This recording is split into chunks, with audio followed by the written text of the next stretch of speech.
Passion of our Lord Jesus Christ according to Matthew.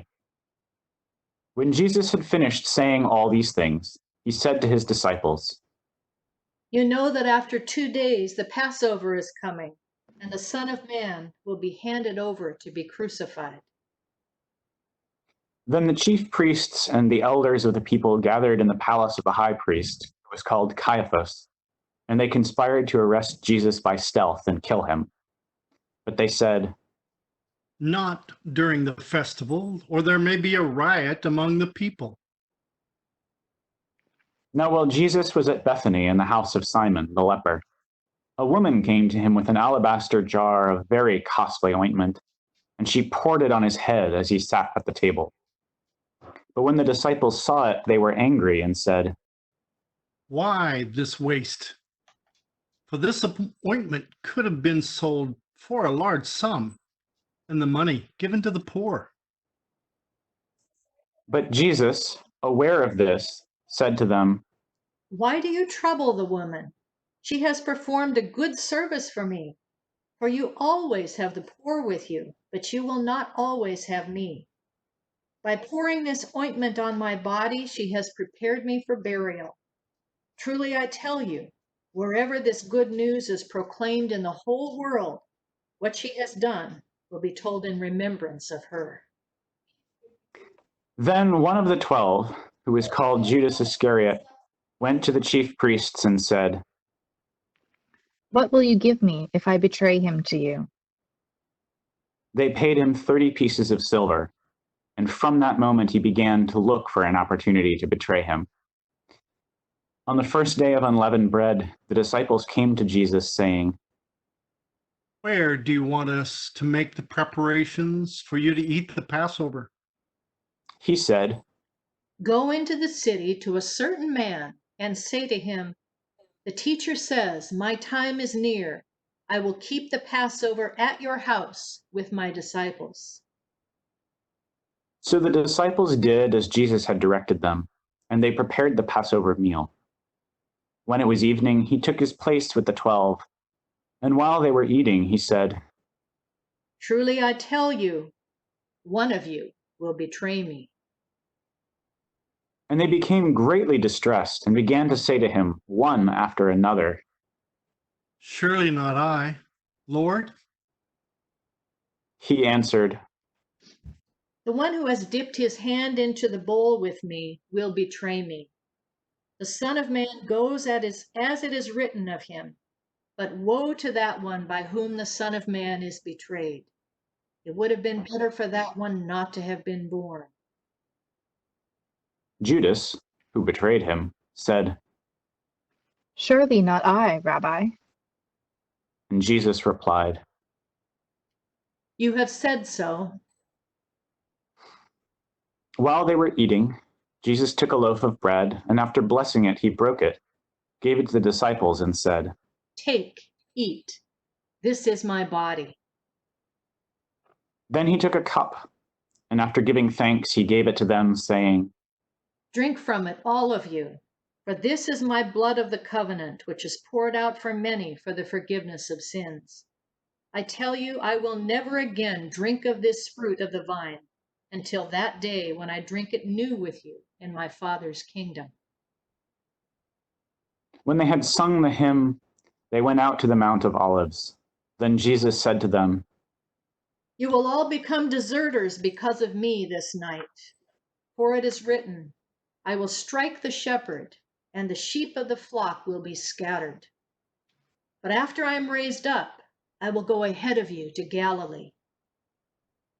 Peter said to him, They'll all become deserters because of you. I will never desert you. Jesus said to him, Truly I tell you, this very night before the cock crows, you will deny me 3 times. Peter said to him, Even though I must die with you, I will not deny you. and so said all the disciples. Then Jesus went with them to a place called Gethsemane, and he said to his disciples, Sit here while I go over there and pray. He took with him Peter and the 2 sons of Zebedee, and began to be grieved and agitated. Then he said to them, I am deeply grieved, even to death. Remain here and stay awake with me. and going a little further, he threw himself on the ground and prayed. My Father, if it is possible, let this cup pass from me, yet not what I want, but what you want. Then he came to the disciples and found them sleeping. And he said to Peter, So, could you not stay awake with me 1 hour? Stay awake and pray that you may not come into the time of trial. The spirit indeed is willing, but the flesh is weak. Again he went away for the second time and prayed, My Father, if this cannot pass unless I drink it, your will be done. Again he came and found them sleeping, for their eyes were heavy. So leaving them again, he went away and prayed for the third time, saying the same words. Then he came to the disciples and said to them, Are you still sleeping and taking your rest? See, the hour is at hand, and the Son of Man is betrayed into the hands of sinners. Get up, let us be going. See, my betrayer is at hand. While he was still speaking, Judas, one of the 12, arrived. With him was a large crowd with swords and clubs from the chief priests and the elders of the people. Now the betrayer had given them a sign, saying, The one I will kiss is the man. Arrest him. At once he came up to Jesus and said, Greetings, Rabbi. and Judas kissed him. Jesus said to him, Friend, do what you are here to do. Then they came and laid hands on Jesus and arrested him. Suddenly, one of those with Jesus put his hand on his sword, drew it, and struck the slave of the high priest, cutting off his ear. Then Jesus said to him, Put your sword back into its place, for all who take the sword will perish by the sword. Do you think that I cannot appeal to my Father, and he will at once send me more than 12 legions of angels? But how then would the scriptures be fulfilled, which say it must happen in this way? At that hour, Jesus said to the crowds, Have you come out with swords and clubs to arrest me as though I were a bandit? Day after day I sat in the temple teaching, and you did not arrest me. But all this has taken place so that the scriptures of the prophets may be fulfilled. Then all the disciples deserted him and fled. Those who had arrested Jesus took him to Caiaphas, the high priest, in whose house the scribes and the elders had gathered. But Peter was following him at a distance, as far as the courtyard of the high priest. And going inside, he sat with the guards in order to see how this would end. Now the chief priests and the whole council were looking for false testimony against Jesus, so that they might put him to death. But they found none, though many false witnesses came forward. At last 2 came forward and said, This fellow said, I am able to destroy the temple of God and to build it in 3 days. The high priest stood up and said, Have you no answer? What is it that they testify against you? But Jesus was silent. Then the high priest said to him, I put you under oath before the living God. Tell us if you are the Messiah, the Son of God. Jesus said to him, You have said so. But I tell you, from now on you will see the Son of Man seated at the right hand of power and coming on the clouds of heaven. Then the high priest tore his clothes and said, He has blasphemed. Why do we still need witnesses? You have now heard his blasphemy. What is your verdict? They answered. He deserves death. Then they spat in his face and struck him, and some slapped him, saying, Prophesy to us, you Messiah. Who is it that struck you? Now Peter was sitting outside in the courtyard. A servant girl came to him and said, You also were with Jesus the Galilean. but he denied it before all of them, saying, I do not know what you are talking about. When he went out to the porch, another servant girl saw him, and she said to the bystanders, This man was with Jesus of Nazareth. and again he denied it with an oath. I do not know the man. After a little while, the bystanders came up and said to Peter, Certainly, you are also one of them, for your accent betrays you. Then he began to curse, and he swore an oath. I do not know the man. At that moment, the cock crowed. Then Peter remembered what Jesus had said, Before the cock crows, you will deny me 3 times. And he went out and wept bitterly. When morning came, all the chief priests and the elders of the people conferred together against Jesus in order to bring about his death. They bound him, led him away, and handed him over to Pilate, the governor. When Judas, his betrayer, saw that Jesus was condemned, he repented and brought back the 30 pieces of silver to the chief priests and the elders. He said, I have sinned by betraying innocent blood. But they said, What is that to us? See to it yourself. Throwing down the pieces of silver in the temple, he departed, and he went and hanged himself. But the chief priests, taking the pieces of silver, said, It is not lawful to put them into the treasury, since they are blood money. After conferring together, they used them to buy the potter's field as a place to bury foreigners. For this reason, that field has been called the Field of Blood to this day. Then was fulfilled what had been spoken through the prophet Jeremiah, and they took the 30 pieces of silver, the price of the one on whom a price had been set, on whom some of the people of Israel had set a price, and they gave them for the potter's field as the Lord commanded me. Now Jesus stood before the governor, and the governor asked him, Are you the king of the Jews? Jesus said, You say so. But when he was accused by the chief priests and elders, he did not answer. Then Pilate said to him, Do you not hear how many accusations they make against you? But he gave him no answer, not even to a single charge, so that the governor was greatly amazed. Now at the festival, the governor was accustomed to release a prisoner for the crowd, anyone whom they wanted. At that time, they had a notorious prisoner called Jesus Barabbas. So after they had gathered, Pilate said to them, Whom do you want me to release for you? Jesus Barabbas or Jesus who is called the Messiah? for he realized that it was out of jealousy that they had handed him over. While he was sitting on the judgment seat, his wife sent word to him, Have nothing to do with that innocent man, for today I have suffered a great deal because of a dream about him. Now the chief priests and the elders persuaded the crowds to ask for Barabbas and to have Jesus killed. The governor again said to them, Which of the two do you want me to release for you? and they said, Barabbas. Pilate said to them, Then what should I do with Jesus, who is called the Messiah? all of them said. Let him be crucified. Then he asked, Why? What evil has he done? but they shouted all the more.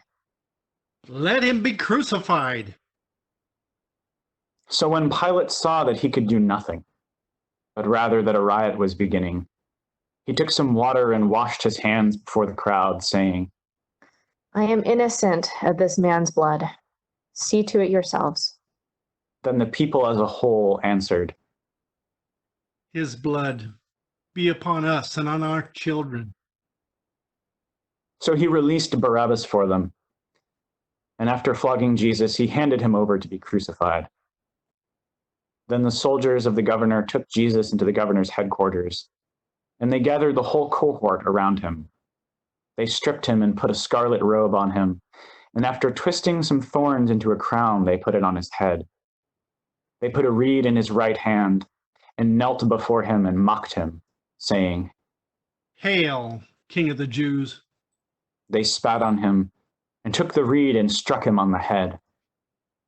After mocking him, they stripped him of the robe and put his own clothes on him. Then they led him away to crucify him. As they went out, they came upon a man from Cyrene named Simon. They compelled this man to carry his cross. And when they came to a place called Golgotha, which means place of a skull, they offered him wine to drink, mixed with gall. But when he tasted it, he would not drink it. And when they had crucified him, they divided his clothes among themselves by casting lots. Then they sat down there and kept watch over him. Over his head they put the charge against him, which read, "This is Jesus, King of the Jews." Then 2 bandits were crucified with him, one on his right and one on his left. Those who passed by derided him, shaking their heads and saying, You who would destroy the temple and build it in 3 days, save yourself. If you are the Son of God, come down from the cross. In the same way, the chief priests also, along with the scribes and elders, were mocking him, saying, He saved others. He cannot save himself. He is the King of Israel. Let him come down from the cross now, and we will believe him. He trusts in God. Let God deliver him now, if he wants to. For he said, I am God's son. The bandits who were crucified with him also taunted him in the same way. From noon on, darkness came over the whole land until 3 p.m, and about 3 o'clock, Jesus cried with a loud voice, Eli, Eli, lama sabachthani. that is, my God, why have you forsaken me? When some of the bystanders heard it, they said, This man is calling for Elijah. At once one of them ran and got a sponge, filled it with sour wine, put it on a stick, and gave it to him to drink. But the others said, Wait, let us see whether Elijah will come to save him. Then Jesus cried again with a loud voice and breathed his last. At that moment, the curtain of the temple was torn in 2 from top to bottom. The earth shook and the rocks were split. The tombs also were opened, and many bodies of the saints who had fallen asleep were raised. After his resurrection, they came out of the tombs and entered the holy city and appeared to many. Now when the centurion and those with him who were keeping watch over Jesus saw the earthquake and what took place, they were terrified and said, Truly, this man was God's son. Many women were also there looking on from a distance. They had followed Jesus from Galilee and had provided for him. Among them were Mary Magdalene, and Mary the mother of James and Joseph, and the mother of the sons of Zebedee. When it was evening, there came a rich man from Arimathea named Joseph, who was also a disciple of Jesus. He went to Pilate and asked for the body of Jesus. Then Pilate ordered it to be given to him. So Joseph took the body and wrapped it in a clean linen cloth and laid it in his own new tomb, which he had hewn in the rock. Then he rolled a great stone to the door of the tomb and went away. Mary Magdalene and the other Mary were there, sitting opposite the tomb. The next day, that is, after the day of preparation, the chief priests and the Pharisees gathered before Pilate and said, Sir, we remember what that impostor said while he was still alive. After 3 days, I will rise again. Therefore, command the tomb to be made secure until the 3rd day. Otherwise, his disciples may go and steal him away and tell the people he has been raised from the dead. And the last deception would be worse than the first. Pilate said to them, You have a guard of soldiers. Go, make it as secure as you can. So they went with a guard and made the tomb secure by sealing the stone.